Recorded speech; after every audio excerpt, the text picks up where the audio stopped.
अनेकांत education सोसायटीचे तुळजाराम चतुरचंद महाविद्यालय बारामती, इयत्ता 12वी कला विषय राज्यशास्त्र. मी प्राध्यापक पठाण FA. विद्यार्थी मित्रांनो, सर्वांना गुड मॉर्निंग. आपण भारतीय संविधान, भारतीय राज्यघटना पाहत आहोत आणि हा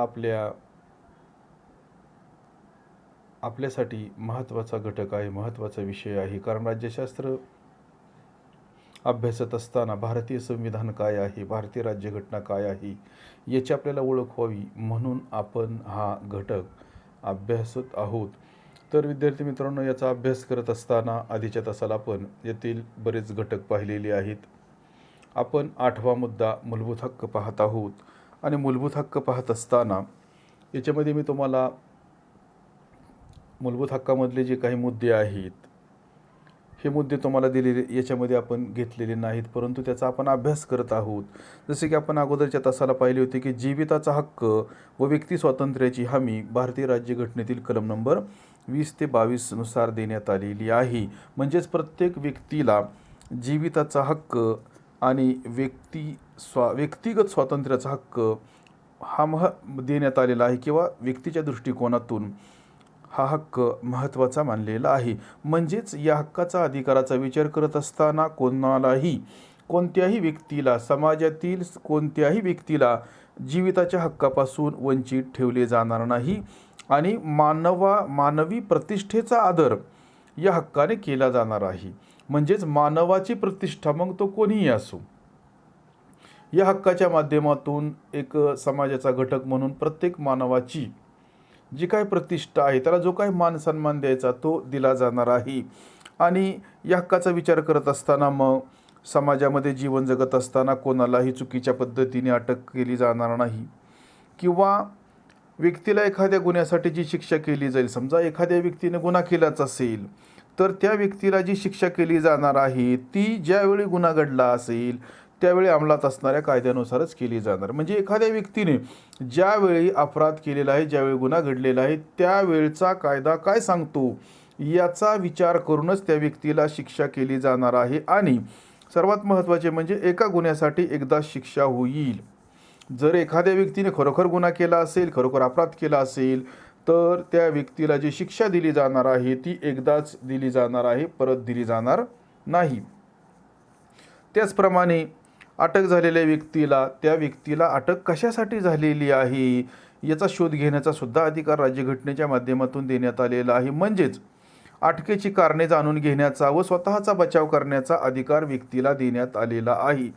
आणि सर्वात महत्त्वाचे म्हणजे व्यक्तीला स्वतःविरुद्ध साक्ष देण्याची सक्ती केली जाणार नाही. म्हणजेच स्वतःच्या विरुद्ध व्यक्तीला साक्ष देण्यासाठी, एखादा अपराध केलेला आहे, एखादा गुन्हा केलेला आहे याची कबुली देण्यासाठी व्यक्तीवर सक्ती केली जाणार नाही की स्वतःच्या विरोधामध्ये साक्ष देण्याची त्या व्यक्तीवर तशी सक्ती केली जाणार नाही किंवा त्या व्यक्तीवर दबाव आणला जाणार नाही. तसेच व्यक्तीला स्वतःचा बचाव करण्यासाठी एखादा वकील देण्याची, म्हणजेच स्वतःची बाजू मांडण्याचा अधिकार सुद्धा देण्यात आलेला आहे. त्याचप्रमाणे एखाद्या व्यक्तीने गुन्हा केला असेल तेव्हा व्यक्तीला अटक केली जाते, परंतु काही बाबतीमध्ये वेगळ्या सुद्धा गोष्टी घडू शकतात. म्हणजेच एखादी व्यक्ती बेकायदेशीर कृत्य करेल, कायद्याचा भंग करेल या शक्यतेसाठी एखाद्या व्यक्तीला अटक केली जाते.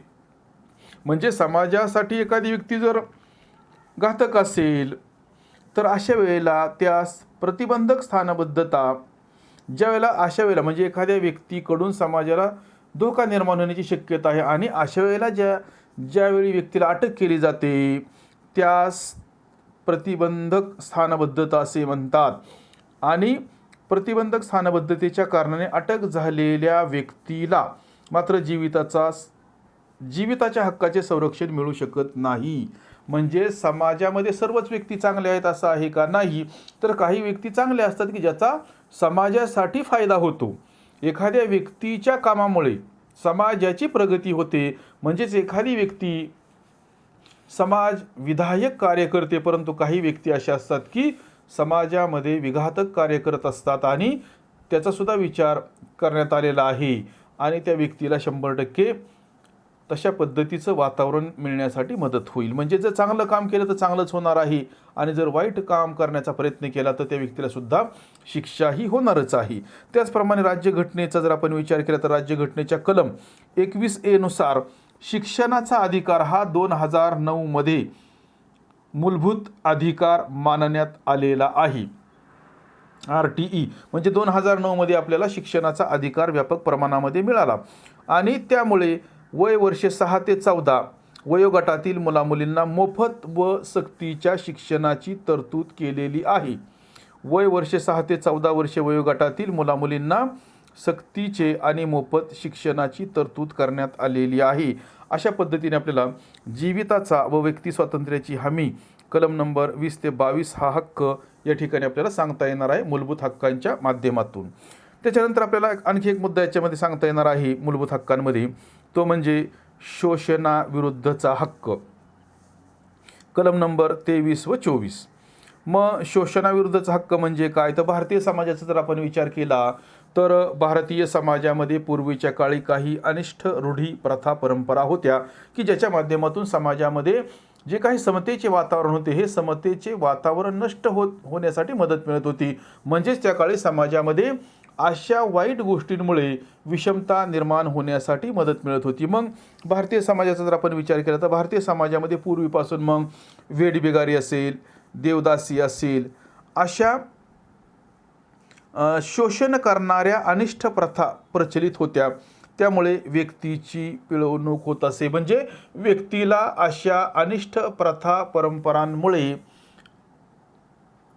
त्रासाचा सामना करावा लागत होता. म्हणून नागरिकांचे शोषण होऊ नये म्हणून व्यक्तीला हा हक्क देण्यात आलेला आहे. शोषणाविरुद्धचा हक्क देण्यात आलेला आहे भारतीय राज्यघटनेतील कलम नंबर 23 व 24 नुसार. आपण आत्ताच पाहिले की वेठबिगारीसारखी प्रथा, देवदासीसारखी प्रथा असेल, सतीची चाल असेल, केशवपन असेल, बालविवाहासारख्या प्रथा होत्या. मग वेठबिगारी म्हणजे काय, या ज्या प्रथा होत्या या प्रथा आता कायद्याने बंद करण्यात आलेल्या आहेत आणि जर कोणी या प्रथांचं पालन करण्याचा प्रयत्न केला तर त्याला शिक्षाही होणार. मग वेठबिगारी म्हणजे काय, तर वेठबिगारी म्हणजे कोणताही मोबदला न देता सक्तीने काम करून घेण्याची पद्धत म्हणजे वेठबिगारी होय.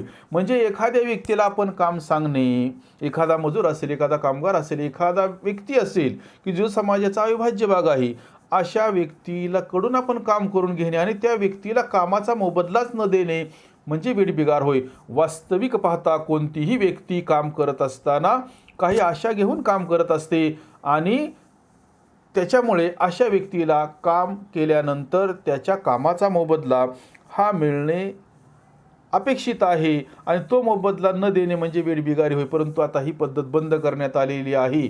म्हणजेच कुणाचेही शोषण हे केले जाणार नाही. तशाच पद्धतीने आपण जर या हक्काचा या अधिकाराचा विचार केला तर पूर्वीच्या काळी माणसांची खरेदी विक्री होत असे किंवा गुलाम ठेवले जात होते. परंतु आता माणसांची खरेदी विक्री व गुलामीला प्रतिबंध करण्यात आलेले आहे किंवा प्रतिबंध केला आहे. तसेच 14 वर्षाखालील मुलामुलींना धोक्याच्या ठिकाणी कामावर नेमता येणार नाही. म्हणजे 14 वर्षाखालील जी मुलं असतील, मुली असतील, मुलामुलींना खाणी असतील, कारखाने असतील किंवा अन्य धोकादायक ठिकाणी कामावर नेमता येणार नाही. म्हणजेच अशा ठिकाणी त्या मुलांना मुलींना कामावर ठेवता येणार नाही की ज्याच्या माध्यमातून त्यांच्या आरोग्याला, त्यांच्या जीविताला धोका निर्माण होईल. अशा ठिकाणी त्यांना कामावर नेमता येणार नाही. मुळातच 14 वर्षाच्या आतील मुलामुलींना कामावर ठेवता येणार नाही आणि जर कुठे निदर्शनास आले तर संबंधित व्यक्तीवर कारवाईसुद्धा होऊ शकते. म्हणजेच या हक्काचा जर आपण विचार केला तर या हक्कामुळे शोषण करणाऱ्या प्रथा बंद होऊन सर्वांना सन्मानाने जीवन जगण्याची संधी प्राप्त झालेली आहे. प्रत्येक व्यक्ती समाजाचा घटक आहे आणि समाजाचा घटक म्हणून प्रत्येक व्यक्तीला जीवन जगत असताना मान सन्मान मिळावा याचा विचार करून हा हक्क अधिकार देण्यात आलेला आहे. म्हणजे चुकीच्या पद्धतीने समाजातील कोणत्याही व्यक्तीला वागवता येणार नाही. प्रत्येकाला माणूस म्हणून जीवन जगण्याचा हक्क, जीवन जगण्याचा अधिकार या हक्काच्या माध्यमातून, अधिकाराच्या माध्यमातून मिळालेला आहे. त्याच्यानंतर भारतीय राज्यघटनेतील चौथा मूलभूत हक्क आपल्याला सांगता येणार आहे, आणि तो हक्क, तो अधिकार म्हणजे धार्मिक स्वातंत्र्याचा हक्क. कलम नंबर 25 ते 28. कलम नंबर 25 ते 28. आपण प्रत्येक धर्माचा जर विचार केला तर प्रत्येक धर्मामध्ये चांगल्या गोष्टी सांगितलेल्या आहेत, आणि या धार्मिक स्वातंत्र्याच्या हक्काचा जर आपण विचार केला, कलम नंबर 25 ते 28 मध्ये हा हक्क, अधिकार देण्यात आलेला आहे. आणि आपण आपल्या देशाचा जर विचार केला तर भारतामध्ये धार्मिक विविधता आढळते.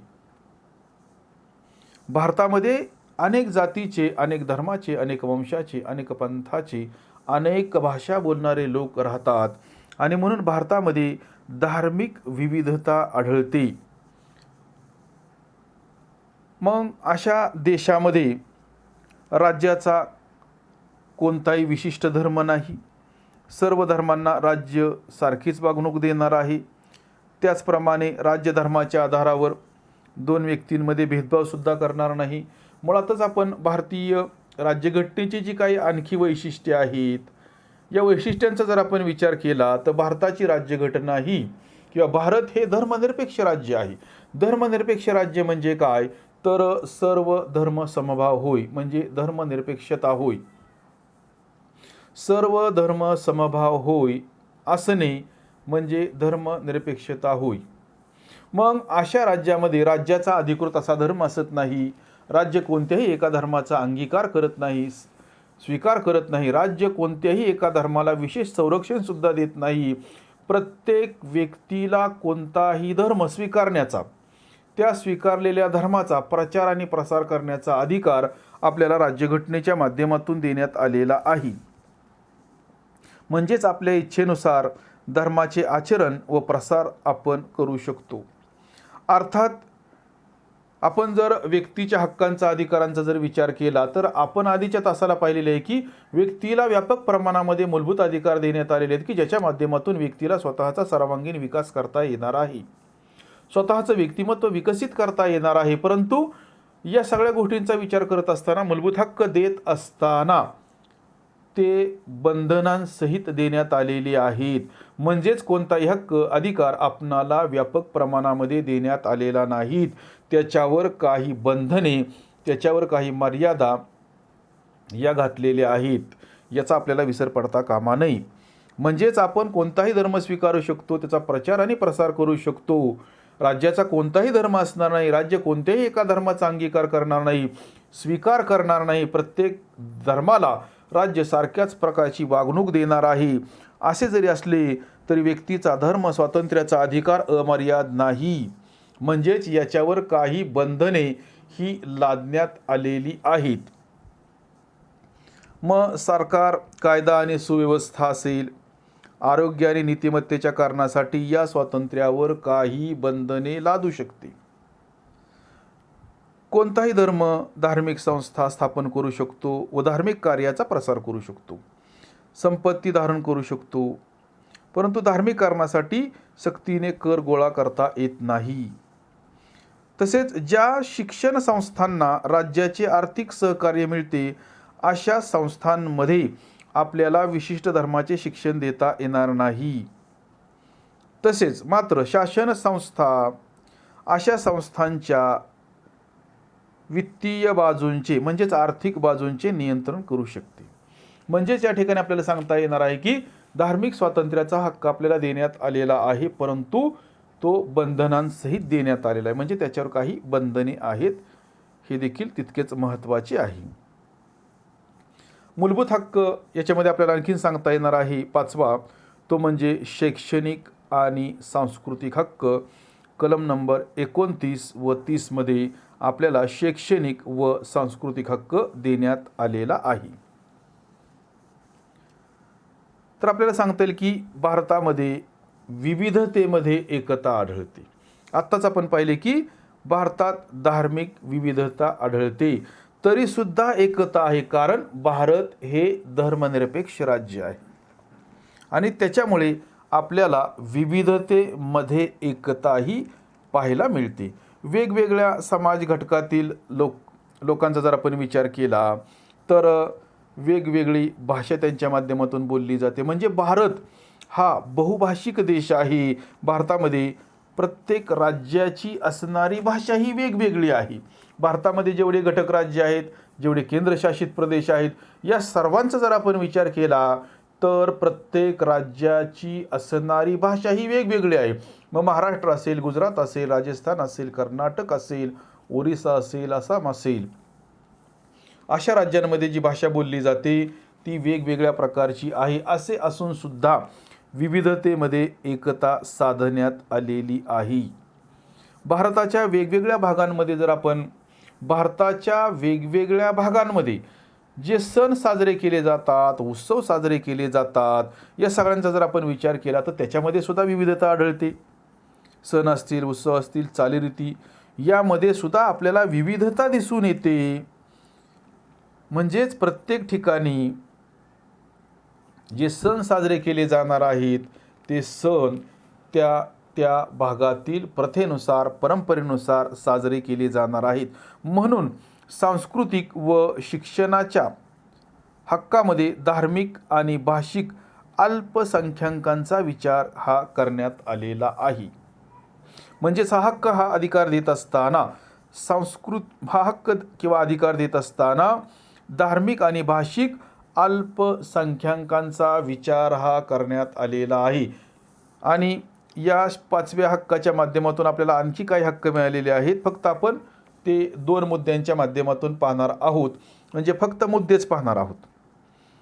जसे की भाषा म्हणजेच शैक्षणिक व सांस्कृतिक हक्काच्या माध्यमातून आपल्याला आणखी कोणते हक्क मिळतात, अधिकार मिळतात, तर आपल्याला असे सांगता येणार आहे.